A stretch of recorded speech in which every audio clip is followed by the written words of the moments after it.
Hi everyone, I'm Sarah and welcome to another episode of Behind the Music. Today I'm joined by Anna Furlong from Stairway Music. Welcome Anna. Thank you, hello. And now Anna, you've been a member of Stairway Church for 21 years now. Correct. And yes. You've also been songwriting for a long time, both in our Stairway songwriting group, but also personally. And today we're going to talk a bit about the songwriting process when you're writing for the house. And I'm just wondering if you can start by telling us a bit about the difference between writing as a solo artist and writing with your church group. Yes, I love that question. I think for me, I started writing my own songs and my own story, if you like, when I was probably about 8. I don't want to give myself too much literary credit where it's not due.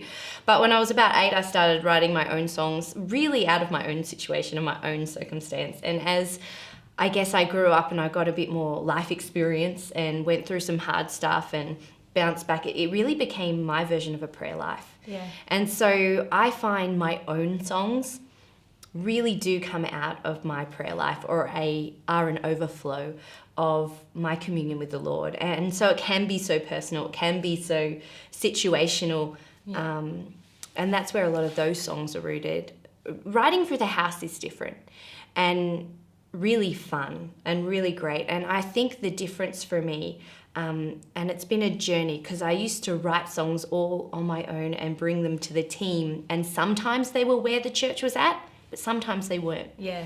And so a good song might not find legs in that environment, if you like, because it's not the song of the people and it's not the season that they're in. Yes. And so writing for the house was much more about reading what season our church family is in and giving our church family the language to take ground or to step further into that.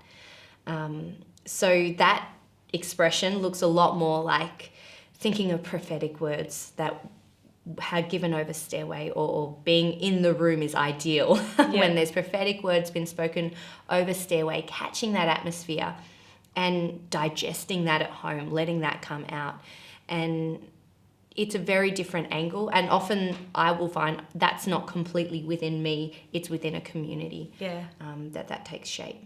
Yeah, fantastic. So you talked there a little bit about some of the prophetic words that have been spoken that have inspired songs. Can you give us an example of a word that has ended up in a songwriting session? Yeah, totally. So one of the prophetic words that Graham Cook spoke over our house was that we would be a place of overflow. And you'll even hear us referring to the breakthrough carpet down the front as the overflow carpet or the breakthrough carpet. And we received that word, and in my own digestion or chewing of that word, I really wanted to give our church family language to own that. Yeah. And to realize that they can wage war with favor, that they can step into fullness. And so song Torrential Love was a song that came out of just trying to articulate that. I only wrote, full disclosure, I wrote the verse and the pre, and I took it to Joel and Ali, who I love to co-write with. We have a really great dynamic. Yeah. And the chorus I had was so embarrassingly bad that they saved the song. Saved the song. They saved the song. But that verse really came out of, there is a river of living water, and trying to articulate that favor and that overflow and how our church family could sing that, and these walls can't contain it and we're in over our heads. Yeah. We'll never comprehend it. We just want to dive right in. Yeah. And it really was to awaken that appetite and that desire for our church family to be a place of overflow and to own that prophetic word and that space in the spirit. Yeah, and as a member of our congregation, it was incredible to see the way our congregation really took up that song. Yeah. And you could really see that everyone related back to that Graham Cook word and really owned that song for that season in our house. It was amazing. Yeah, and that's one of the biggest privileges and the biggest joys and excitements, I think, as a songwriter.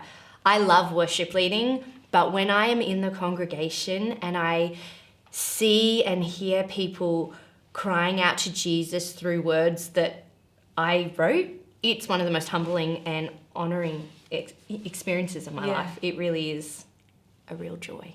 Awesome.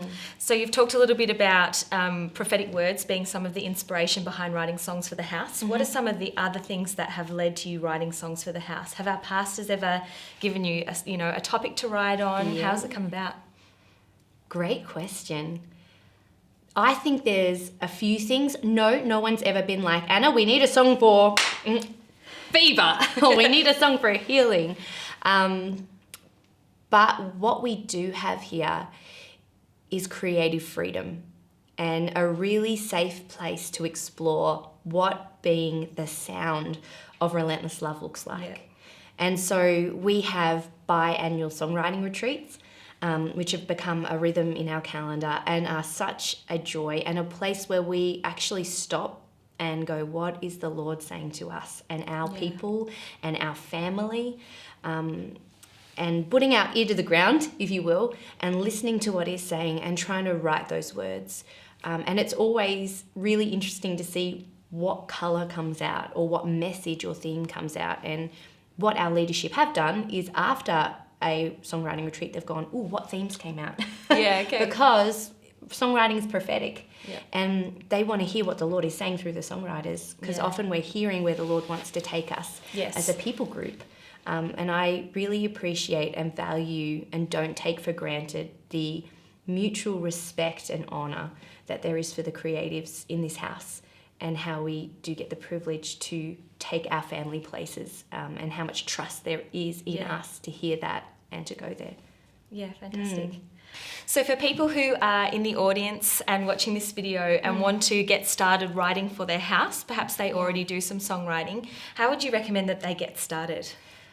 Oh, I love this question. I had to think about, very unlike me, I pre-thought about some of the tools, if you will, or the things that have really propelled us into a space from individuals bringing their songs to songwriters crafting a message for a people group. And so I would say in the vein of those three things, I would be going after unity. Because I think that is a foundation that the Lord can really build on and breathe on and trust you with what is in his heart for his people. We don't write for our own satisfaction and glory. It's actually a people game. It's actually for the people. It's for people to encounter, to serve people's encounters with the Lord. Yeah. And to create a vehicle for people to meet with him. And so in that sense, a unified heart, a unified understanding of what the Lord is doing in your church and in your house is so important and so valuable, because I think when the Lord sees unity, he can trust you with something. And Bill Johnson says it all the time, is that the Lord will trust to a people group something that he won't trust to an individual.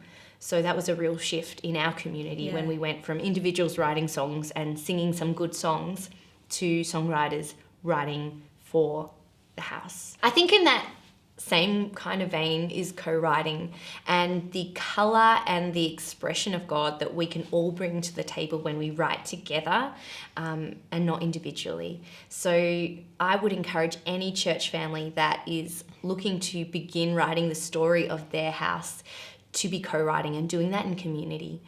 And I think the final thing is hunger. There is a portion set aside for the hungry, and we owe it to the people we serve with our music, to our own lives and our own relationship with the Lord, to stay hungry and to stay thirsty for more, and to not become caught up in doing things because it's what we do, or we're songwriters and we write songs, but actually it's an expression of our passionate love for Jesus that drives us to do this.